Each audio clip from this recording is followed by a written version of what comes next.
Okay, done. We are live on Facebook. All right. Well, good morning, everybody. How are you guys today? Well, good morning to everybody and good evening to Claire because Claire is in the UK. It's 2 o'clock now. Good morning. Well, how is everybody doing? Fine, thank you. Okay. How are you? Okay. Very well. Fine. Are you Yeah. excited to share about the projects that you're working on? Yes, yes. Yeah. Yes, we're ready. Definitely. Right. Okay, let me fire up this slide. All right. Welcome to the second day of our virtual Turtle Open House in honor of World Turtle Day that is celebrated on the 23rd of May every year. Now, we're supposed to have 6 participants today, but we have 5 because Joko cannot make it. He has a last minute family commitment, emergency, so he can't join us today, but that's okay. My name is Pelv, and I have Salmi, my co-moderator. Right, and we have guests from the UK, Cambodia. We have guests from Philippines, from Myanmar, and from Vietnam. So this is going to be a very interesting regional discussion about how we are tackling COVID head on. How the turtles are tackling COVID. Right. Well, we all know that the COVID-19 crisis is casting a long shadow over ASEAN and all of its 10 member states. And to be honest, we are fortunate that we have never faced anything like COVID before. And in ASEAN, just like in the rest of the world, conservation is a diverse and booming sector that employs thousands of professionals, research assistants, lab technicians, interns, and volunteers. However, public health and economic impacts are currently our main concerns. It's currently the main concern for all governments in the world, and everything else has taken a backseat, including conservation. And the decision for lockdowns and quarantines that were announced by our respective governments has brought about even more challenges. Challenges such as we cannot go out to the field to do what we are doing. And if I had to take a guess, I'd say that many of us are not prepared for these challenges. We did not plan for this to happen. When the government announced a lockdown, we were just stranded. So hence the theme for this morning. And today we have 5 foreign guests joining us in this very interesting session. And well, thank you to our speakers. They have all very graciously accepted our invitation to share with us how this pandemic is affecting their projects and what they're doing about it. They have also very graciously allowed us to pick their brains so that we can all learn from each other. Now, without further ado, I would like to invite the speakers to briefly introduce themselves. Yeah, shall we start with Kalya? Hi, good morning, everyone. And Mingalava. My name is Kelia, and I work in Myanmar. And I work as a director for turtle conservation for the organization named Turtle Survival Alliance. Then I collaborated together with the Wildlife Conservation Society. And of course, we are working together with Myanmar Forestry Department as well as Fishery Department. So I've been working in this field for like more than 20 years. So I'm very excited to share what we've been working on to save Myanmar threatened species, or the freshwater turtles and tortoises that we've been working on for many years. So it's very honored to be here, and thank you organizers to invite me to get involved in this section. All right, thank you, Kalya. Well, we have Sue from the Philippines. Sorry, we have Tui from Vietnam. Tui, would you like to briefly introduce yourself? Yeah, good morning, everyone. My name is Thuy, and I'm working in Vietnam as a rescue and training coordinator for the Asian Turtle Program of Indo-Myanmar Conservation. Our Asian Turtle program has been established in Vietnam for nearly 20 years after the Asian Turtle crisis been identified, and we take the action to ensure that no species is extinct in the country. And at the moment, I'm working based in the Turtle Conservation Center, Kupul National Park, and our main duties is focusing on researching, conserve, and then rescue the animal from illegal wildlife chase. I have been working with the ITPs for 11 years, and I'm really happy to be here today and share with you about our program. And thank you, Pell and Samuel Turtles Conservation Society, for inviting me to join this session. Okay, thank you, Tui. Can we now fly over to the Philippines and virtually and have Sue introduce herself and what she does in the Philippines? Thank you. Hello, everyone. Magandang umaga sa inyong lahat. My name is Sue, and I'm one of the project leaders of a local Filipino NGO called Large Marine Vertebrates Research Institute Philippines. So currently I'm working on marine turtle strandings and nestings here, and we work with different local partners such as the Department of Environmental Resources, Biodiversity Management, Bureau of Biodiversity Management, and also I've also been working through the Conservation Leadership Program on sea turtle conservation in Myanmar last 2018. So it's a pleasure to be one of the panelists together with amazing turtle experts in the world sharing our experience on this pandemic and conservation. Okay, so thank you. Looking forward to your presentation in a little while. Let's now move on to Cambodia and have Sita join us to have a little bit of introduction to himself. Okay, good morning and hello everyone. My name is Sita. I'm from Cambodia. I'm working right now. I'm a project manager for turtle conservation in Cambodia, and I'm working for WCS.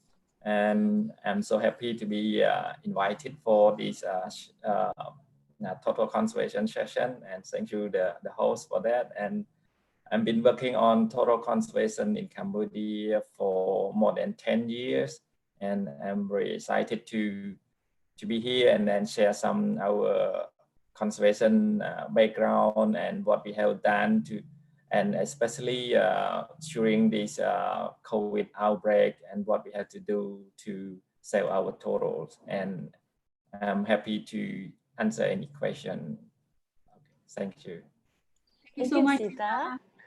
Thank you. And last but not least, we have Dr. Claire Petros, who is a veterinarian, and well, the project site is in the Maldives, but she's currently in the UK. Claire? Yes, thank you. Good morning, everybody. So yeah, I am a vet. I actually went to Oxford first and did a conservation biology degree. And so I always wanted to work with animals and in conservation. So sea turtles was the best fit for me. So I've been very fortunate to work for the Olive Ridley project now for 4 years. And I'll tell you all about our project shortly in the presentation. But it's, we work with sea turtles, and unfortunately that are entangled in ghost nets. And we really want to sort of just spread the awareness and let people know what ghost nets are, and hopefully help remove the ghost nets and ultimately save the turtles. And obviously the role as the lead veterinarian is to sort of perform surgery and make sure our rescue clinic is ready to go for all the patients that we hopefully will continue to save. So thank you very much for asking me to talk today and to represent the Olive Ridley project. So really looking forward to this panel. So thanks. Right. Okay, so well, we have heard from our speakers today. So let's not waste any more time and dive straight into their presentations. Okay, we would like to invite Kalya from Myanmar to share her slides and to share with us what she does in Myanmar, how the COVID-19 pandemic is affecting her and her turtle projects, and how are they adapting to it, and how are they moving on? Because let's face it, we are all badly affected by COVID-19, and there is really no two-way about it. And the only way to move forward is really to adapt to it, come up with innovative solutions or tried and tested ones, or even new solutions, you know. But yeah, let us learn from other countries, see what they do, and hopefully be able to adapt that to our own country as well. Kalia, are you ready?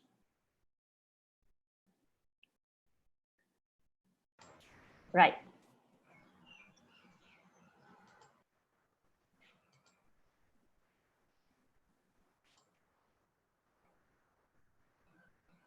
Okay. Full screen. Yeah, it's full screen, but it's taking just a few Okay, that's seconds. fine. That's fine.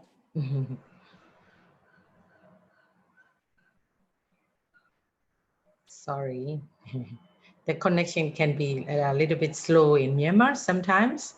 So, oh, okay. Can I switch? Sorry.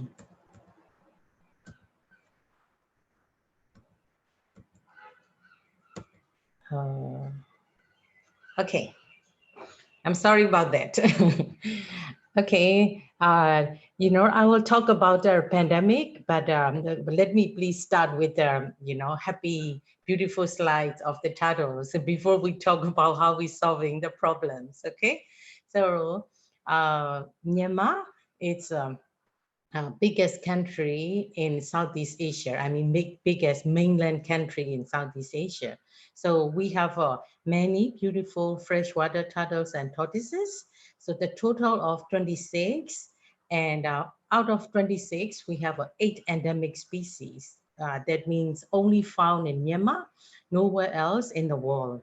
So those species are very rare and very attractive, and then only can only see in Myanmar. And but unfortunately, from out of 26 species, almost half of them are already facing extinction, like critically endangered and endangered situation. So before they go extinct, we really have to try to save them, you know. So with limited fundings and human resources, we are now focused on the critically endangered species, which are endemic to Myanmar. So such as some species on the screen, you see, like Burmese star tortoise, Burmese roof turtle, Arakan forest turtle. Those species are listed as the world's rarest 25, top 25. It's most endangered species list. So these are the one I was talking about. These are little babies, and to save them before they go extinct, we are our strategies are we set up the assurance colonies through their confiscations, and then at the same time we got to do field research, because this species information is very little written. So we got to do all the field research paralleling, and then conservation efforts. And then when we have a successfully reproduce so many hatchling turtles, and then we reintroduce them back to the wild. That's our ultimate goal, to save them, to confiscate first, and then breed them well, and then return them to the wild, to the nature. This is our ultimate goal. So that's what we are working on to save the Burmese freshwater turtles and tortoises.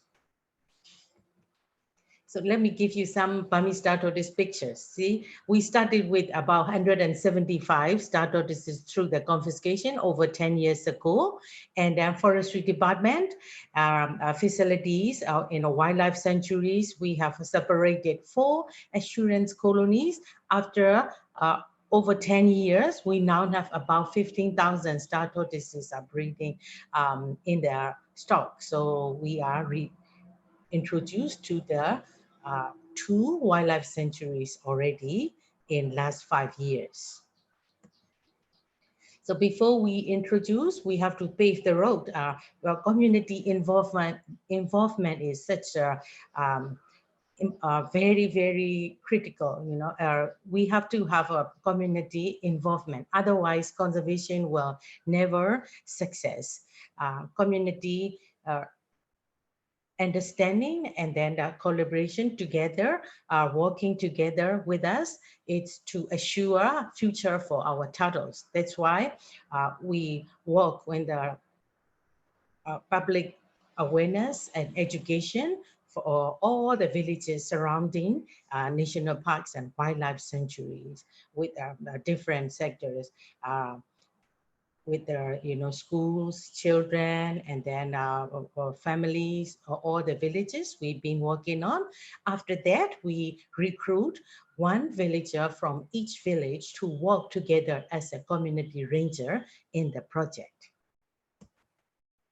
And when we really going to release, we follow the IUCN guideline, like a health screening. We want to make sure the released tortoises or turtles are clean, they are healthy to go back to the wild, to the nature. So we health screen them, and then all the microchipping and tattooing on the tortoise shell, its ID number, as well as voter icon. So we just use all the matters that protect the tortoises, you know, religious or people involvement or government sector involvement, scientifically, everything will protect tortoise, we will do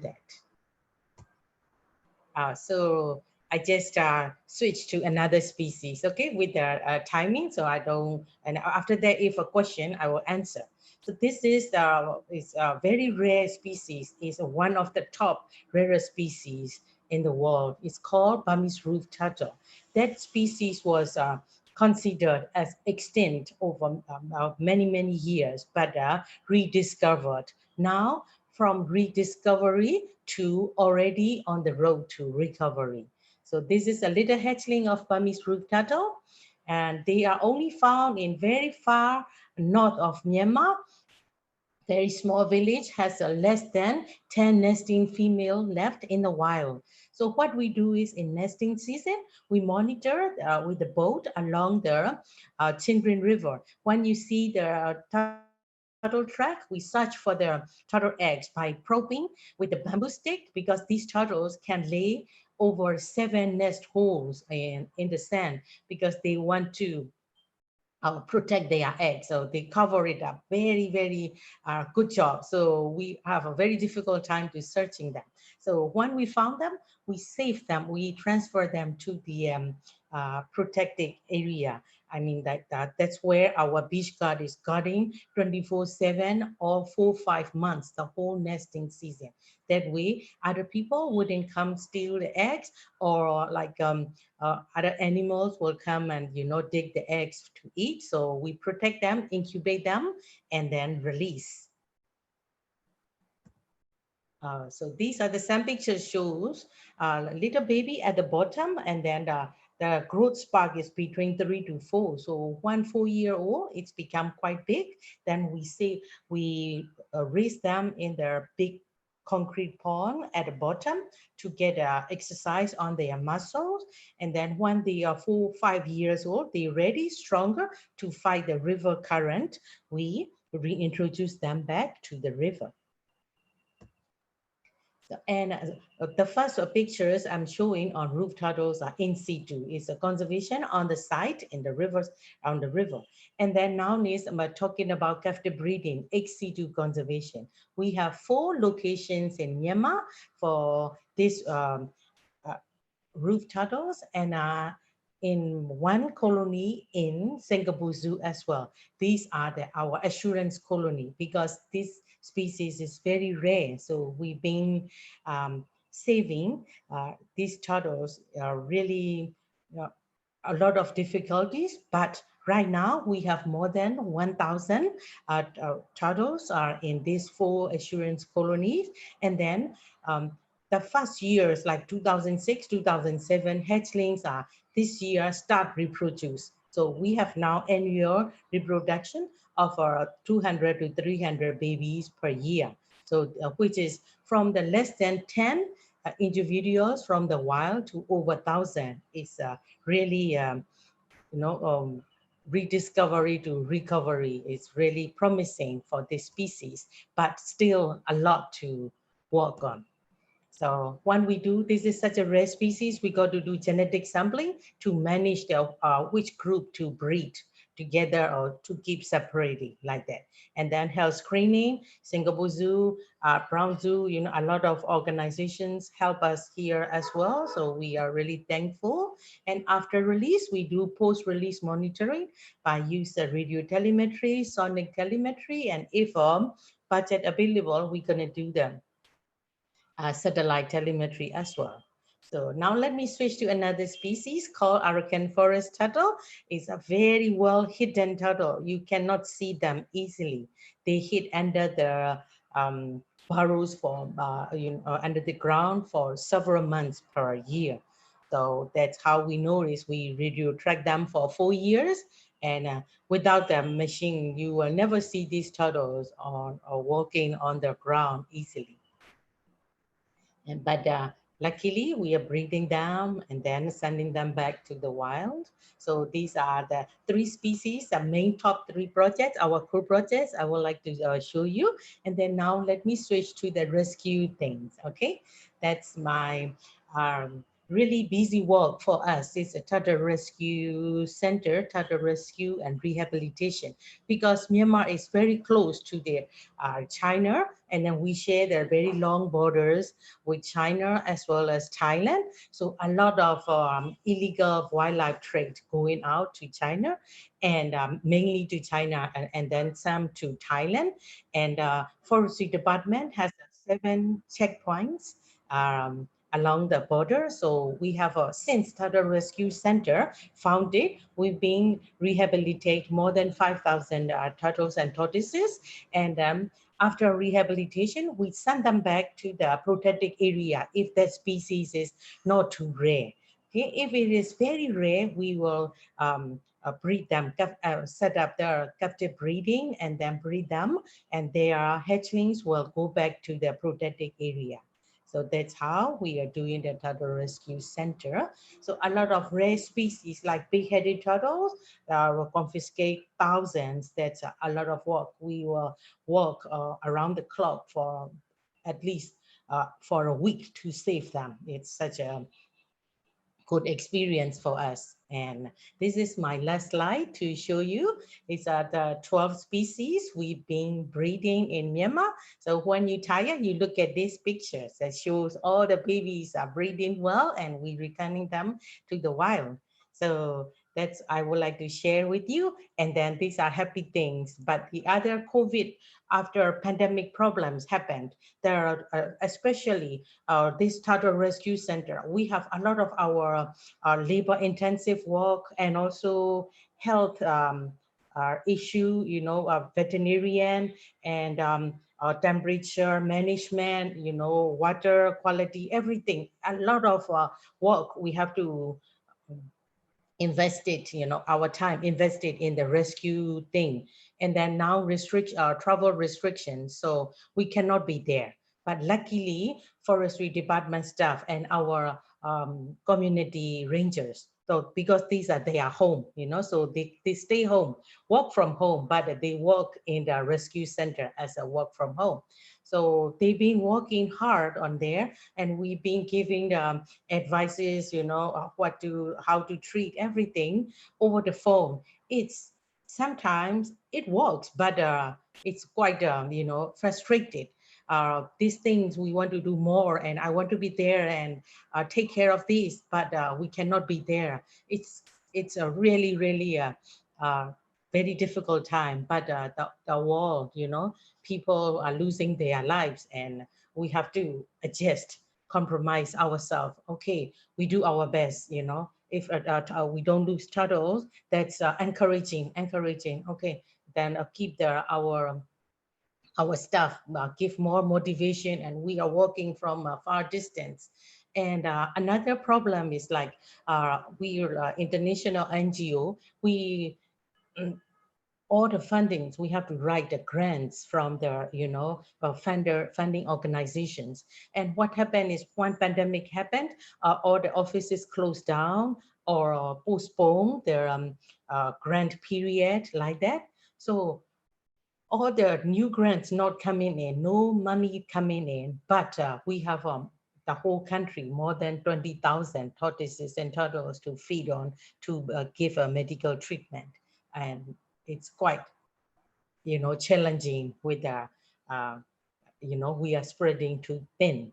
So that kind of problems is we are trying to solve and, you know, trying to overcome, but it's still quite difficult. And so I don't know how long it's this COVID effect is, you know, economic impact will last, come back to normal, how long it's gonna take, we're not sure.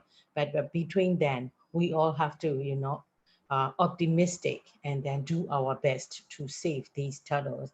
It's just like, you know, being a mother, I don't have income anymore, I cannot feed my baby, you go back to your forest. We cannot do that, you know. So these other turtles, we hatch from the little eggs and then raised for many years and send them back to the wild and read telemetry, things like that. We cannot stop our work.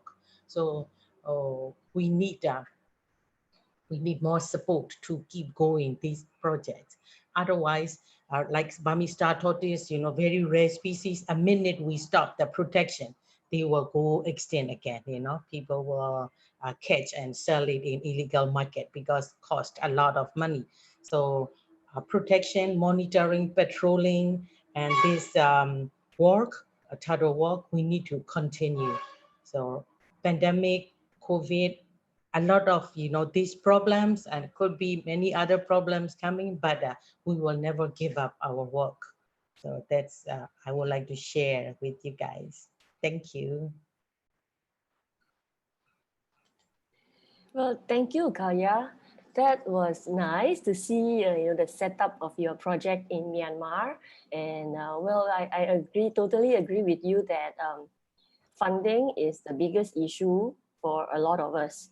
And we have, because, you know, being non-governmental organizations, being non-profit organizations, we have always had to raise funds ourselves to sustain our conservation projects.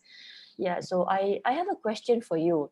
I remember from 1 or 2 years ago, you had a large confiscation of the big-headed turtles, like 11,000 of them or something like that. Yes. Yeah, all right. So what happened to those turtles now? Are they still with you in your project site? Do you have staff taking care of them right now?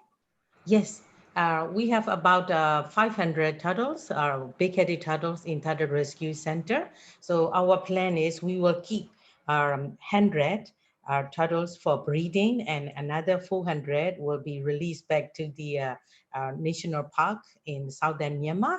So now we are waiting for the genetic results. We want to make sure not mixing other subspecies, and also genetically strong, you know, we want to choose a breeding group. So that's Turtle Rescue Center. That one is very intensive care, need to care. We need to measure water temperature, especially like March and April is the hottest month in Myanmar. So if above like 26 degrees Celsius, they don't eat anymore, they quit eating. So we have to make sure that water running all the time, and it's cooling, and it's have to stay under 26 degree. And sometimes if they lost appetite, we have to play dead fish like alive, you know, with using the long forceps, and then like that turtle pretending like turtle swimming, make them appetite, you know, that kind of work required. And so without caring like that, they are very sensitive, they very easy to die. So, you know, we've been working on keeping those turtles for like 3 years already, and we've been lucky to keep them alive. And we have a plan to reintroduce later this year, maybe November, December. So Yeah, and also field work that we have to do parallel learning because some species, Myanmar species, not even written much in the encyclopedia. So we have to rely on field work. We need to find data, you know. And this pandemic, we cannot travel and also cannot do training. So quite. Right, right. And of course, we're coming back to funding issues again. I'm not sure how it works in Myanmar. How do you, is it possible for you to raise funds from the public? Can you put up a donation page and get people to donate? Because now then you need funding, you need money to keep your turtles alive. You need to pay your staff. You need to continuously pay your staff. You cannot say, I have no income, can you all go home? We cannot do that as employers, right? Yeah. So what are you doing to raise funds so that your project stays afloat? Yeah, honestly, I tried to raise fund only one time inside Myanmar. When we have 1,000 big-headed turtles confiscated because they need to keep individually in each fiber club tab. So, so it's quite expensive to buy the fiberglass tanks over the 1,000. So that time I put on my Facebook, personal Facebook, and then asked for the donation. And then I got more than, almost 1,000 tabs, within 1 week. So people donated. After that, I didn't try, in the Myanmar, people are very, how do you say, I forgot the English word, they are very, very good at donating to their. Very compassionate. Yeah, they want to help people, they want to help animals. Yeah, but they want to help like people starving. They just generally want to help nice people. Yeah, are they generous to the like poor people, or they are generous, very, very good at donating gold to the pagodas, like that. But for animal rescue or, like feeding animals or some centers like that, it's still, it's a new thing for Myanmar. So I really wish that come bigger and, animals won't be hungry. Right. Yeah. So that the animals won't be hungry. Right. Okay. Sita has a question for Kalya. I have the question. During this COVID-19 pandemic, how much do you have support from the government? Government? Yeah. Oh, yes. Some we have only like 2-3 places are run, like we support food for those turtles and but all other turtle stations are supported by forestry department. So feeding, their staff salary, all supported by forestry department. So let's say we do 1/3 of it, and they do another bigger than us that they supporting to the project. And only the like Chinduin, Limpa area or turtle rescue centers, that's where we're feeding these turtles. But the other star tortoise stations, under the forestry department, they are taken care of, feeding and everything, also their salaries of the government staff. So they are supporting a lot. And then our support goes to like community rangers and also other medicals, So let's say we all work together and contributing our best. Yeah. Right. And Tui also has a question. Do you? Yeah. Hi, Kyla. I would like to ask you one question that I know that you have 4 or 8 rescue centers through Myanmar for rescuing turtle and tortoise. So do you have any center open for visitor or like for education purpose? Yeah, we have only one turtle rescue center. Okay. And it's open to the public if they want to come and visit, but not allowed just walk around by themselves. Right. We will walk through with them.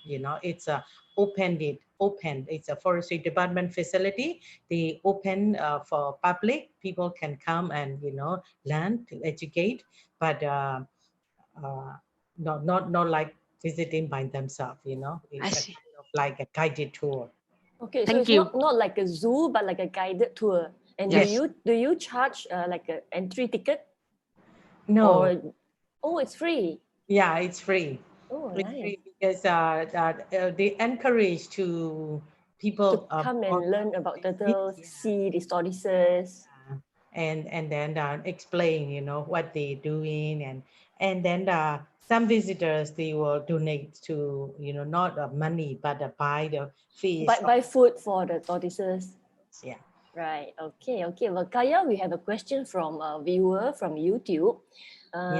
This question is, what is the rate of reproduction of these turtle species? How often do they breed? Oh, but they breed at least once a year. Oh, once a year. So that's okay, fast.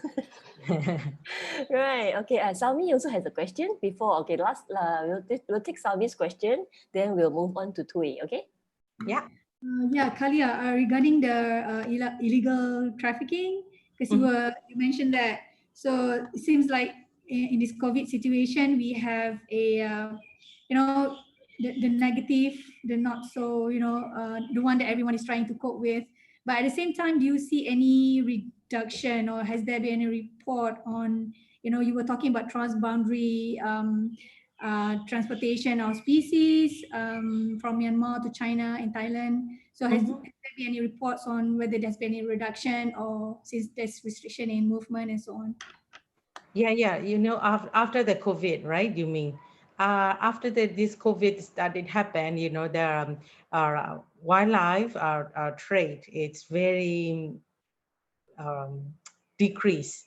It's, you know, like illegal logging or that kind of confiscation still happened a lot, but live animals or animal parts trade confiscations become very low numbers.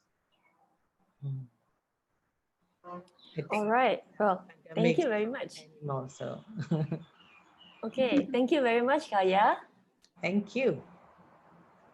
Okay. So now maybe we can move on to the next speaker, who is Toy.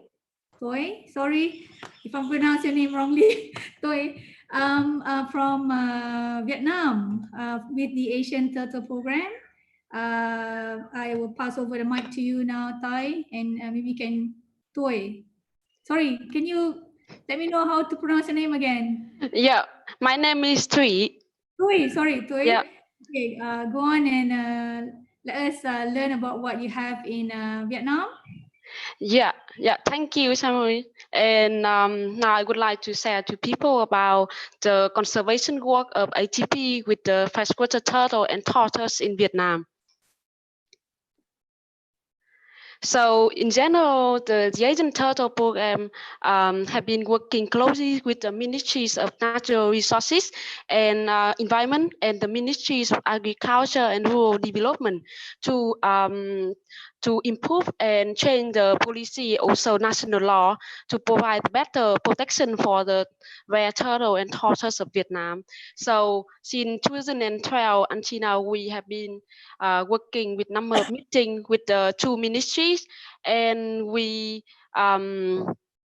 submit the recommendation for the national law change, and now we have 23 of 25 species in the countries are protected in the national law, and the Prime Minister of the government also signed on the national action plan for the all species of Vietnam, and focus mainly at beginning with the priority species, which is listed as critical endangered and endangered species. And also the government approved for the decision for establishment the new conservation or habitat conservation area in Vietnam for the endemic species. For example, Vietnamese pond turtle, Vietnamese southern box turtle, and the rarest species in the world, the Jan Sinue soft shell turtle called Raphitus sinai. within the country, we have 4 main projects focused on the key species, such as the Srinath soft-shell turtle, big-headed turtle. We have some common species like in Myanmar, and we have Vietnamese spawn turtle is the endemic species, only live in the lowland in central Vietnam. And the fourth project, we focus on the rescue, release, and also breeding program for the native species in the country at Turtle Conservation Center, Cúc Phương National Park. So I would like to tell you about the few projects with three main species called Srinath soft-shell turtle.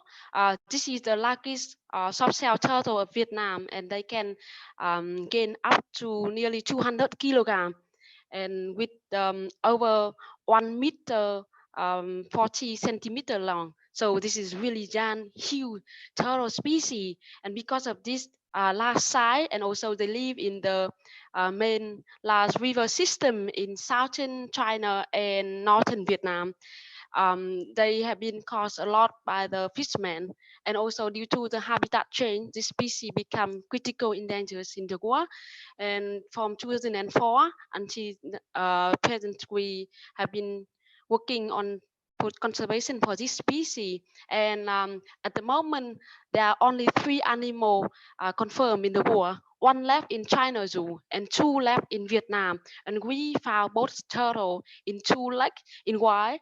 And we are working on protecting the habitats and also looking for the additional individual in wild to do the breeding program for this species and have them from the extinction.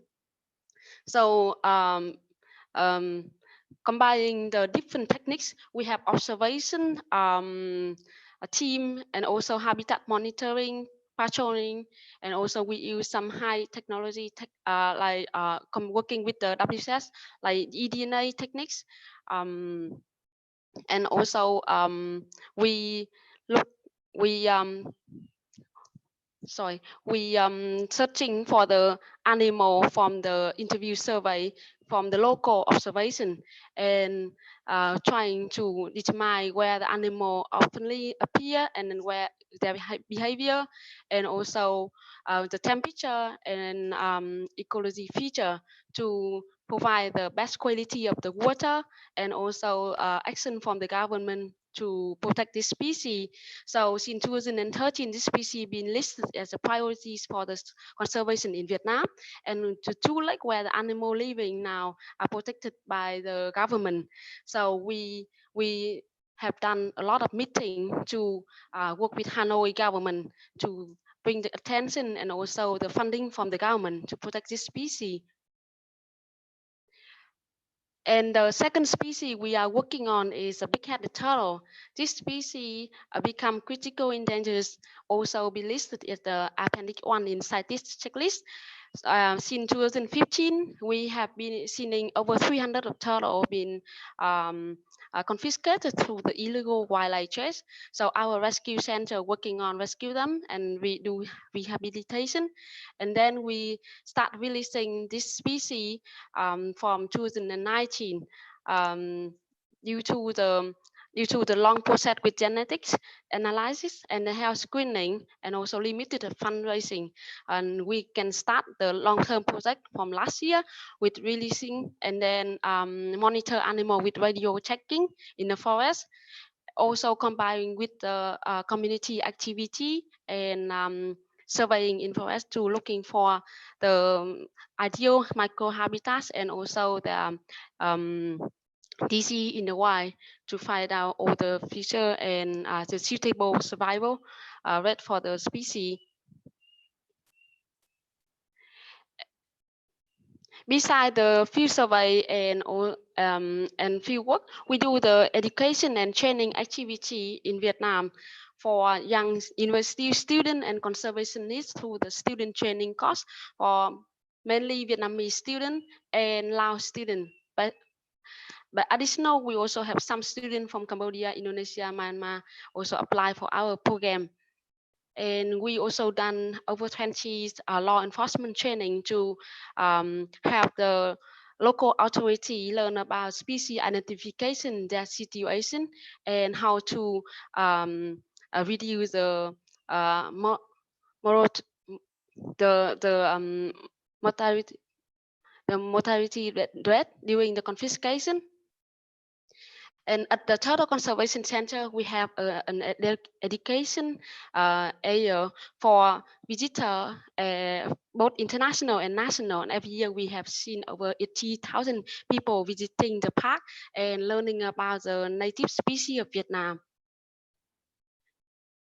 And the last but not least, we also working on the media with the social media like Facebook or website, and with the journalists from Vietnam and international to bring more engagement with the turtle conservation in Vietnam. And now is a project that I'm working currently in Vietnam, focus on the rescue center. Similar to Kerala in Myanmar, we also cooperate with the National Forest Tree Department to do confiscation and rescue animal from illegal wildlife chase. And Cúc Phương National Park is the first national park of Vietnam, established in 1962. This is also the pilot national park for implement all the new conservation projects of the country. Since 2015 to 2019, we have done number of the confiscation and rescue with more than 1,300 nearly 1,300 animals from 20 different species. This number is maybe quite small with the animal from the confiscation in Myanmar, but still seeing that the illegal wildlife chase still happening in Vietnam and still being the hot place for the illegal hunting or transporting species across the border from like Laos or Cambodia to Vietnam and then up to China. And thanks for the national law being improved and then upgrade, we can see much different on the number of species being confiscated and also the number of animals being rescued.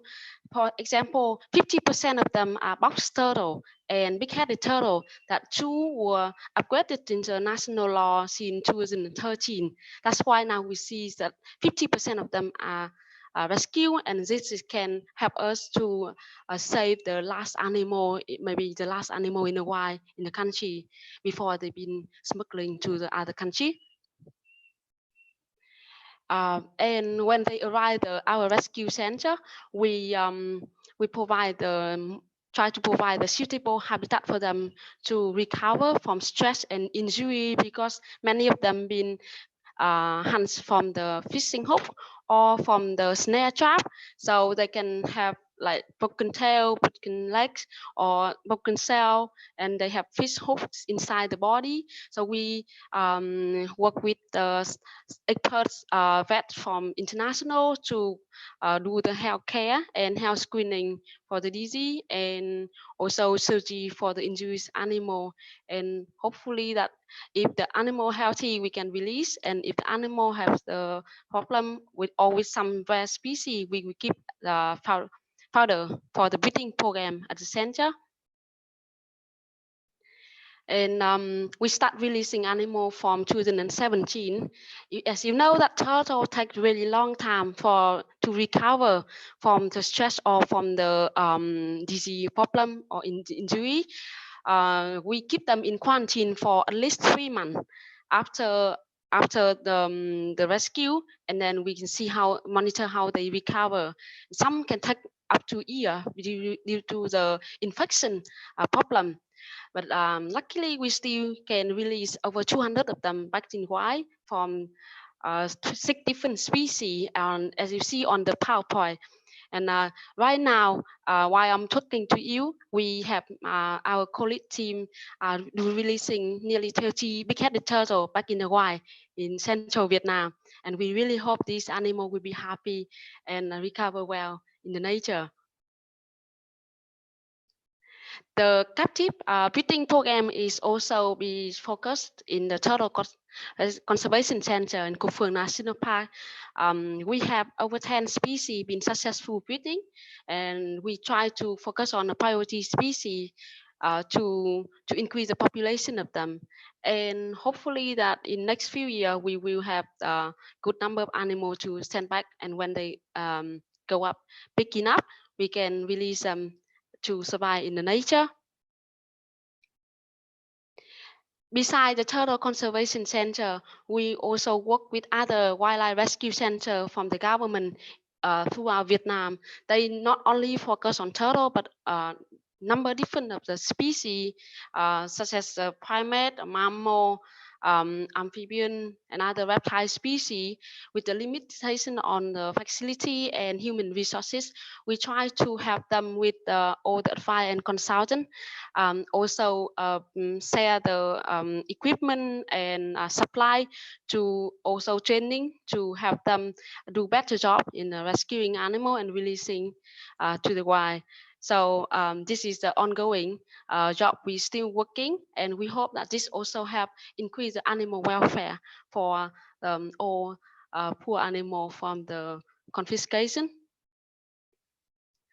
And from beginning of January 2020, everyone know that the COVID-19 been spreading to the world from China in December last year. And Vietnam is just right below China.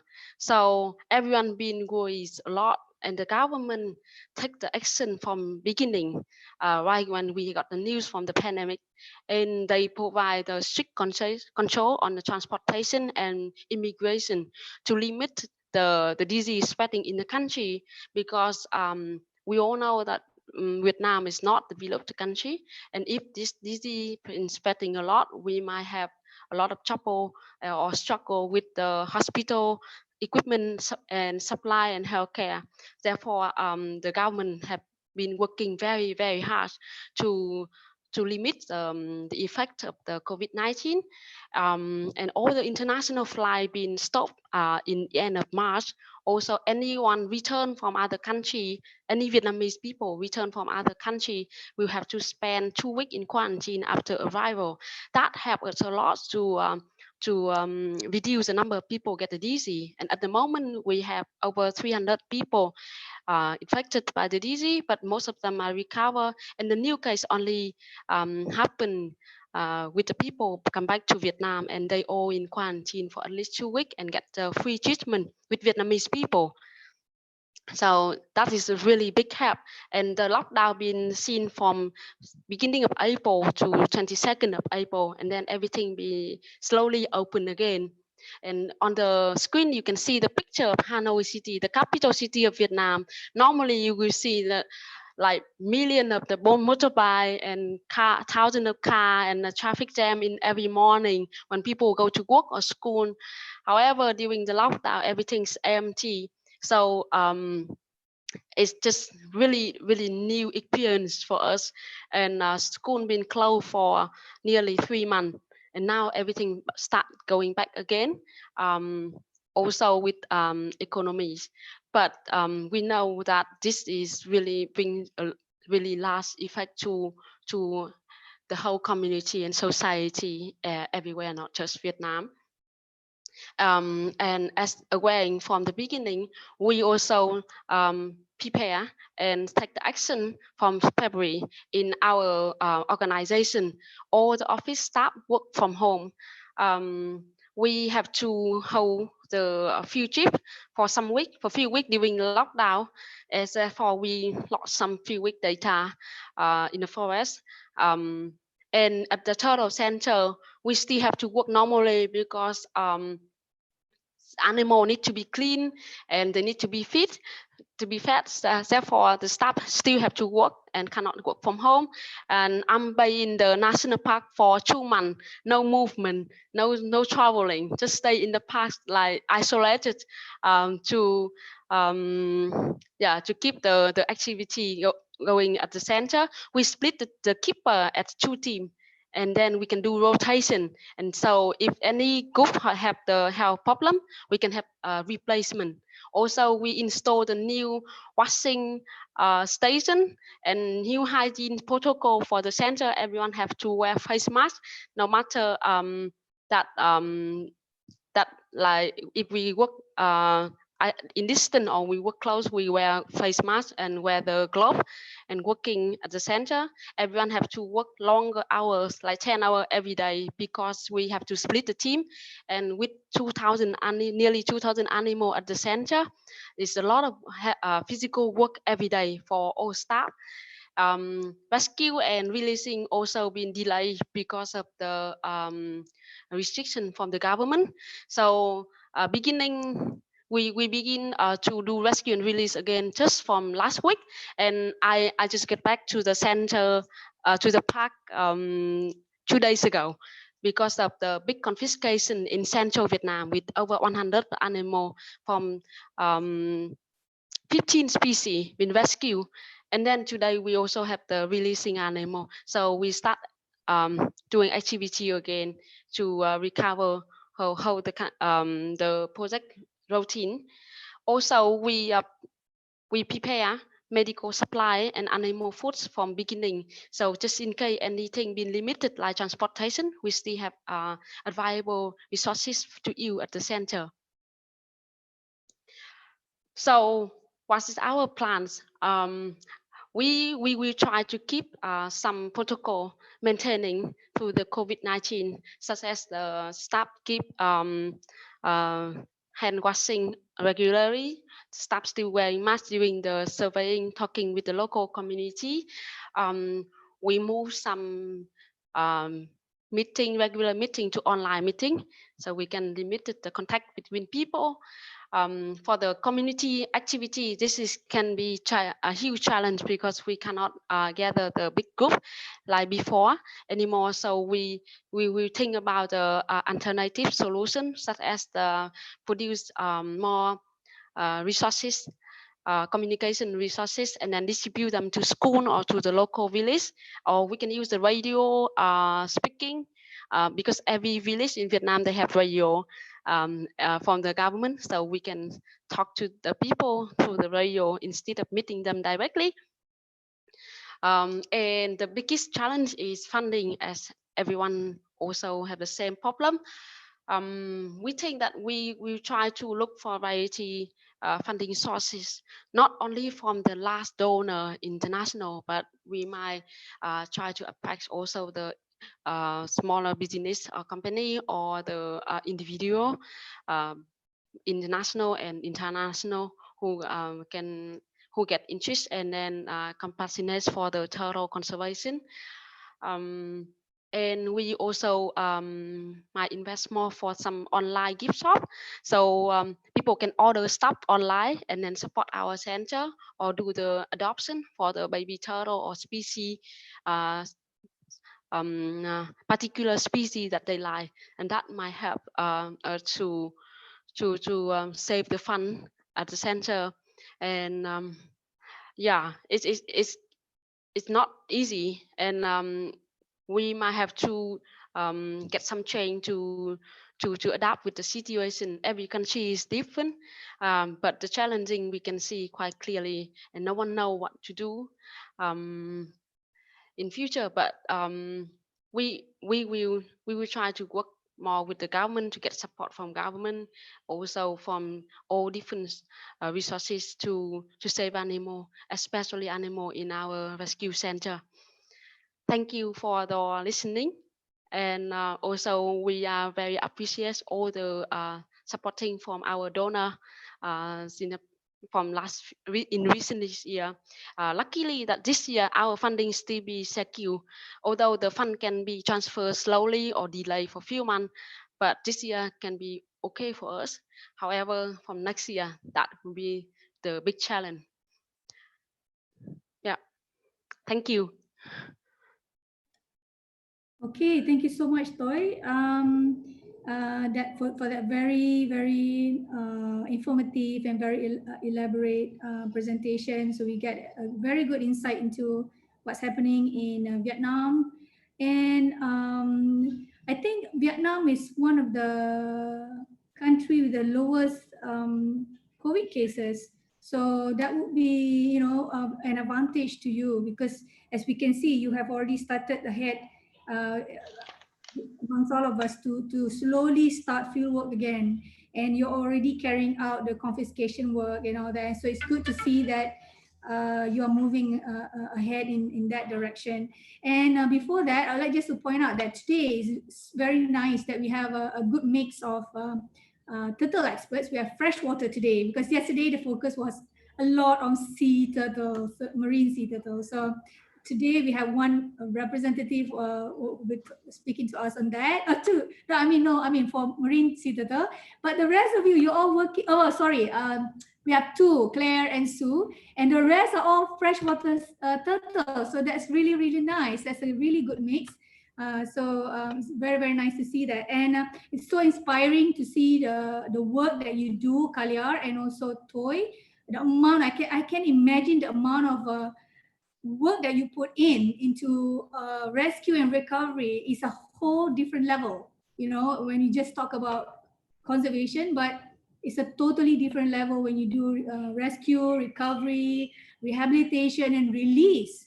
So, and the amount of resources that you need, and also the amount of number of people that you need to help you with this kind of work. So, I guess you know, in that being in place, the COVID situation has really affected people because of these different things that are so limited now.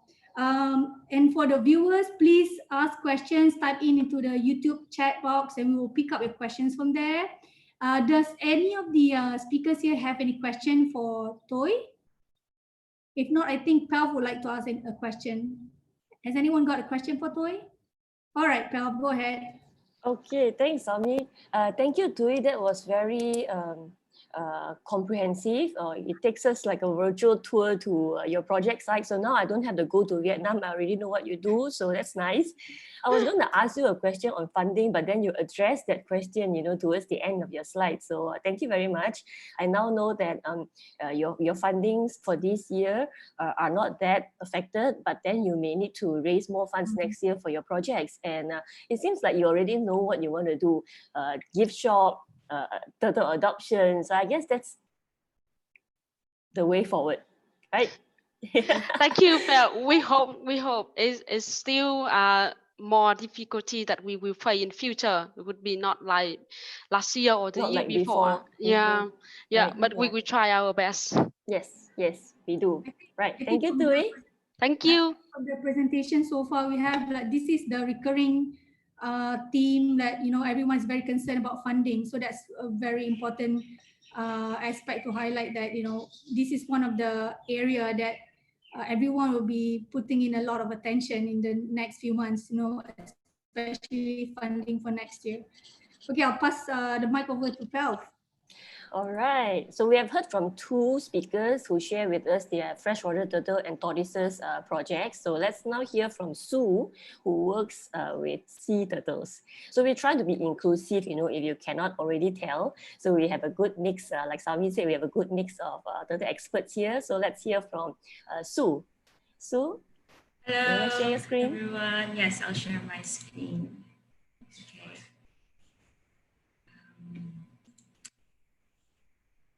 Is it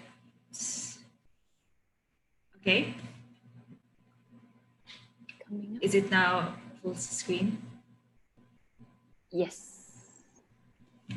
Okay, so first off, hi, I'm Sue from Lamave, and to first start our talk, Lamave is a Filipino NGO, and we've also been working on different marine megafauna such as whale sharks, mantas, mobulares, threshers, dolphins, and the marine turtles here in the Philippines since 2010. So as you can see here in the map, our project sites are spread across the country, and we have an assigned team of volunteers being headed by a local project leader.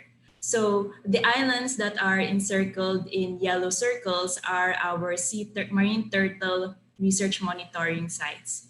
So in our projects, we collect data on their population and create a database wherein it provides us information on the status of the remaining marine turtle populations here in the Philippines, as well as measure existing threats such as the impact of tourism, as well as the fisheries interactions, and also the occurrences of stranding.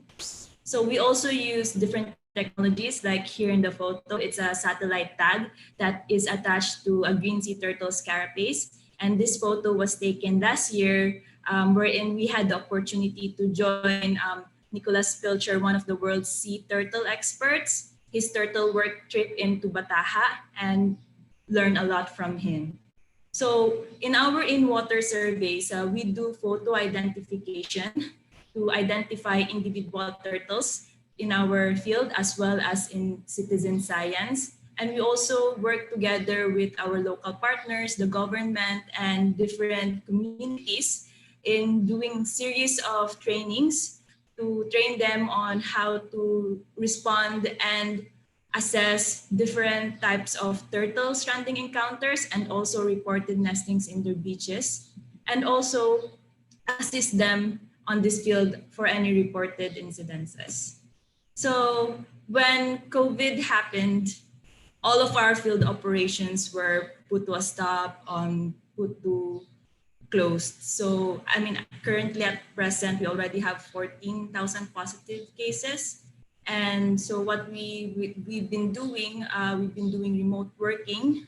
We had our volunteers travel back to their countries and homes for their safety, while for our teams, the core staff, all of us are safe, but some are still in our field bases because the borders of the islands were already closed. So the challenges that we've been encountering is one, we couldn't carry out our field surveys anymore due to the lockdown restrictions, as well as we're also accounting the safety of our staffs and volunteers. And then two, we collect data together with hardworking local and international volunteers. And because of the pandemic, we don't have enough manpower to carry on this task. Three, our source of revenue to be able to run our projects such as research grants and volunteer contributions has significantly decreased due to this outbreak. So we are doing, we've been analyzing data we've collected in the field during our remote working, as well as maintaining active communication to our local partners. We've been also doing citizen science research. One of my colleagues, Lorraine, she heads the Turtle Citizen Science Research and also manages our Turtle National Catalog in the Philippines, which has over 1,300 turtles identified. And for more information of that, we have a video clip, and it's in our Facebook and Instagram. So on my part, for the past few months during the lockdown, I've been working on looking into the historical trends of marine turtle strandings in one of our research sites, based from consolidating existing records from our local partners and also overlapping this on citizen science from posted turtle stranded photos and reports online, and put it into a baseline information to identify key actions to improve their stranding network, as well as enhance their reporting system from on the ground level to the national level.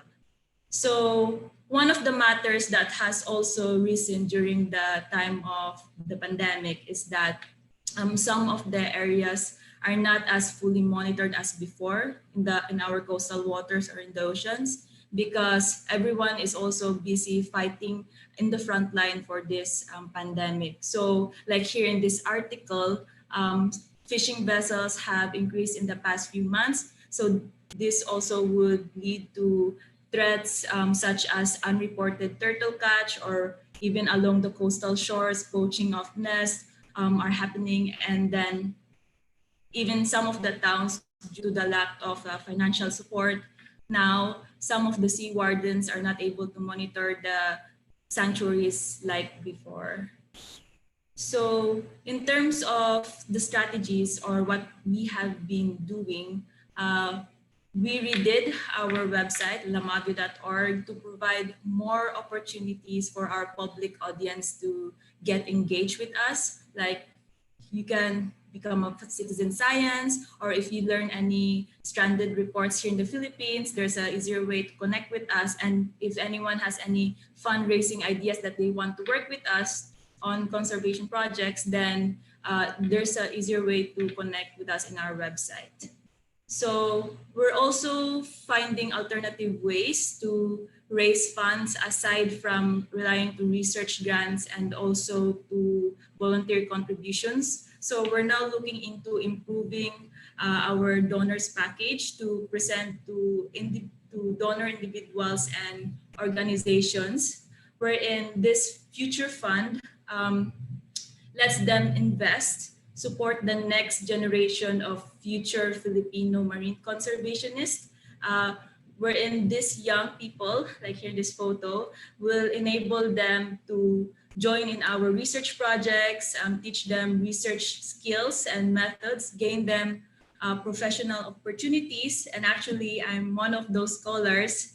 I started in one of the Maldives scholars 3 years ago and then became a research assistant and now a project leader. And with this future fund also, it provided me opportunities to work with different projects with Lamave, and also opportunities to apply, such as conservation leadership program, to work with international NGOs in other countries. So this is beneficial for both sides, because people are also investing on people that will gain valuable skills to protect keystone species that are important to balance our marine ecosystem and also our marine resources.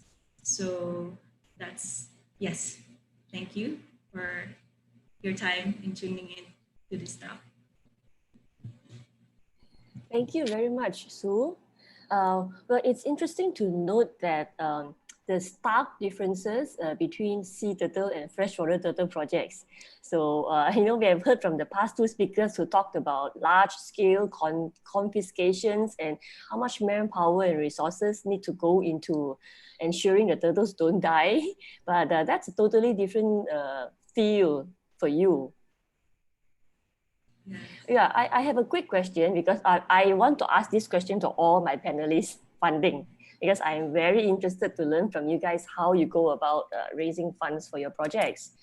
Do you have any insights how we can share with not just us today here, but also with people who would watch our video later on about moving forward in terms of raising, securing more funding? You had a very nice slide just now about engaging younger people. Yeah, I think it's this one. Yes. Can you briefly share with us more about this? So for this one, because most of our projects, we've relied also with research grants and also volunteer contributions. For this one, we're trying to improve for the future fund, wherein we're reaching out more with private donors and present to them this information on how they can help the future leaders. Like, they will invest in scholarships to young conservationists, and we're also working out on that, wherein this conservationist is able to help in joining our projects, gain research skills, and it's an area that we're trying to improve and present to our donors. Right, and you so provide, it's a work in progress. Yes. So you provide this training to younger people in your country, yes. And do they need to sign a contract, like they have to come and work for Lamave, or it's not a contract? No contract, no strings attached. Well, there would be an agreement that hopefully they will be able to work with us for a set number of months, and yes. All right. Thank you very much, Sue. Okay. Do we have questions from our panelists? For Sue? All right, okay, so let's move on to Sita. Can you stop sharing your screen, Sue? Yes. Thank you. Okay. How do I stop sharing?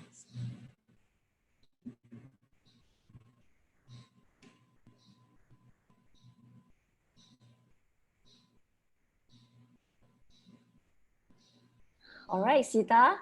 Sita, are you ready? Yeah, I'm ready. All right, okay, let's tell everybody what you do and how you are adapting to this COVID-19 situation. Okay, so a moment, please.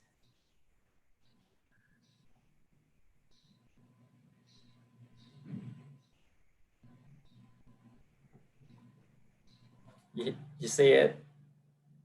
You see my share screen? Yes, we do. Yes. Okay. So hello again. This is Sita Som from WSF Cambodia. So as you can see here, I'm going to talk about our total conservation during the COVID-19 pandemic, and especially on our project in Cambodia. And first of all, I would like to thank you to Pal, to Sami, and everyone, and also our donors who has supported us throughout the years, and especially during the COVID-19 as well. So before I'm going to talk about what is the strategies or what we have faced during the pandemic, I would like to talk about our total conservation activities that is happening now in Cambodia. WSF Cambodia is a big NGO in Cambodia working on many different landscapes in the country. And that also includes include total conservation, and the WSS mainly focus on two main species, and we are working collaboratively with the Fishery Administration of the Ministry of Agriculture, Forestry and Fisheries. And as you can see in the screen here, it's one of the critically endangered Southern River Terrapin. In Cambodia, we call Royal Toro, and it is one of the world most 25 threatened freshwater turtle and tortoises in the world. And in Cambodia, this species is also the national reptile for Cambodia. It's mean that it's very well protected by the government. And this is another species we call giant social turtle, and it is also critically endangered. And for Cambodia, it's very vulnerable. And as far as I know, that this species is Cambodia has the most healthy population among other countries in the region, and we can find only this species along the Mekong River, which is not very worldwide in the country.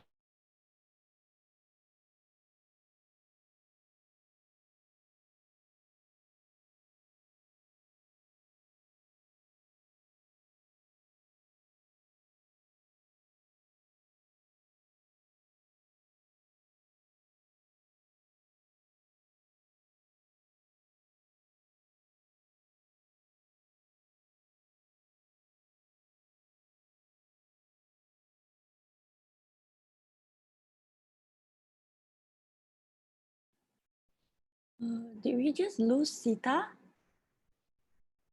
Yes, because he just froze, right? Yeah. Right. Okay. Yeah, he That's froze in my okay. screen.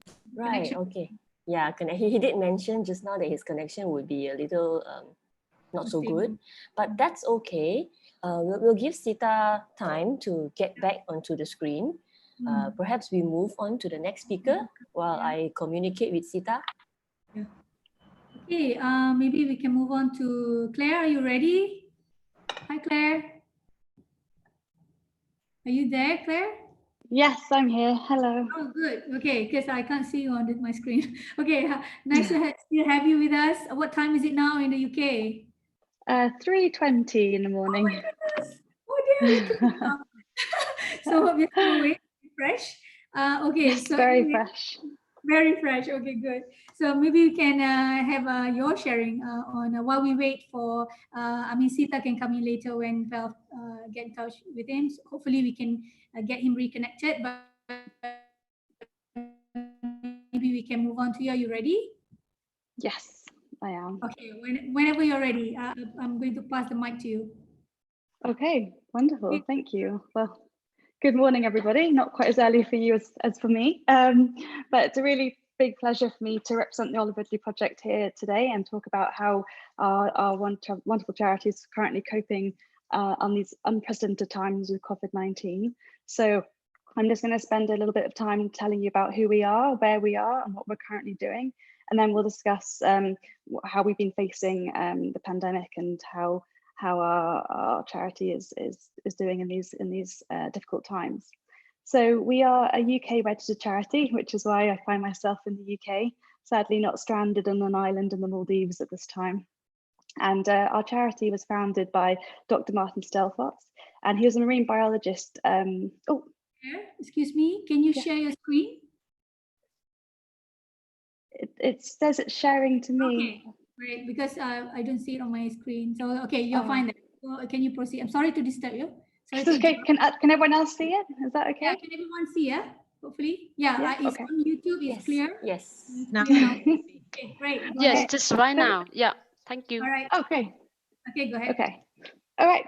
So yes, our charity was founded by Dr. Martin Stelfox, who was a marine biologist back in 2011, and he noticed an unfortunate phenomenon of many entangled olive ridley sea turtles in fishing nets and ghost nets, and they were floating in the Maldivian waters.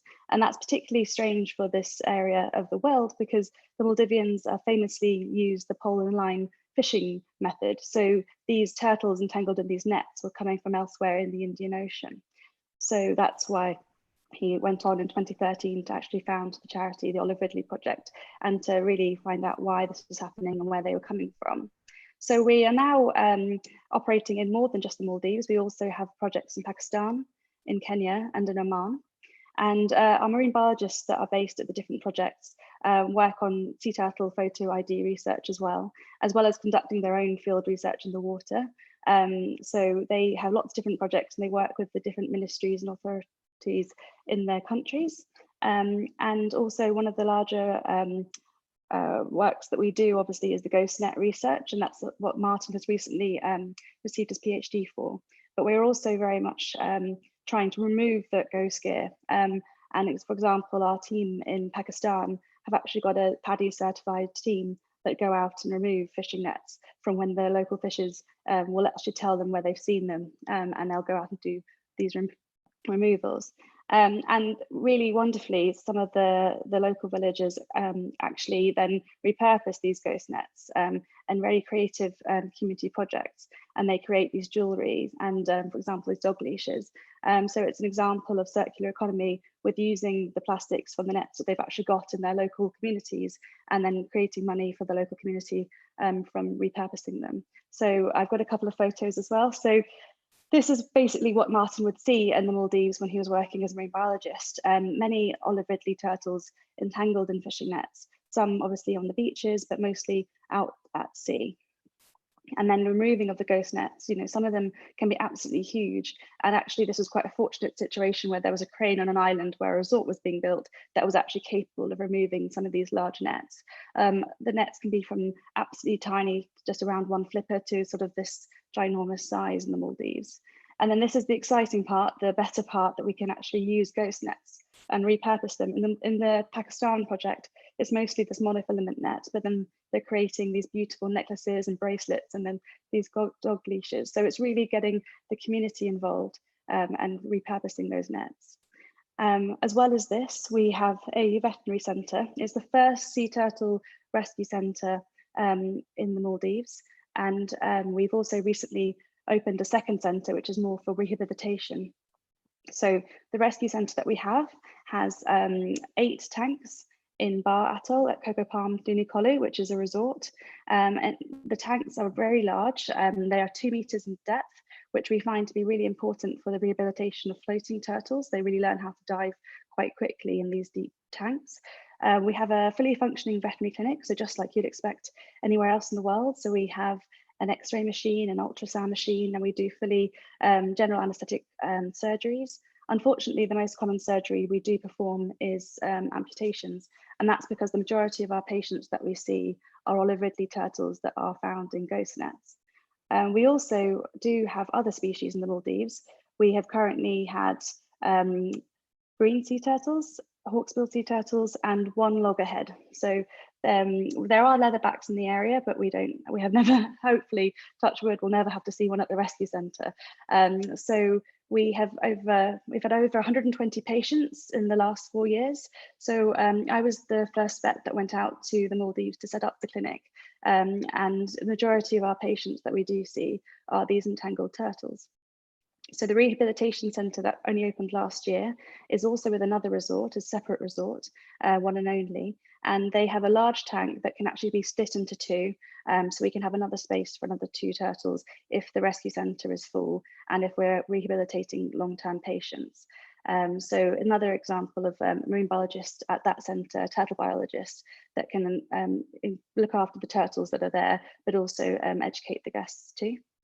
We also perform research expeditions, mostly in the Maldives, and that's to enhance our sea turtle photo identification.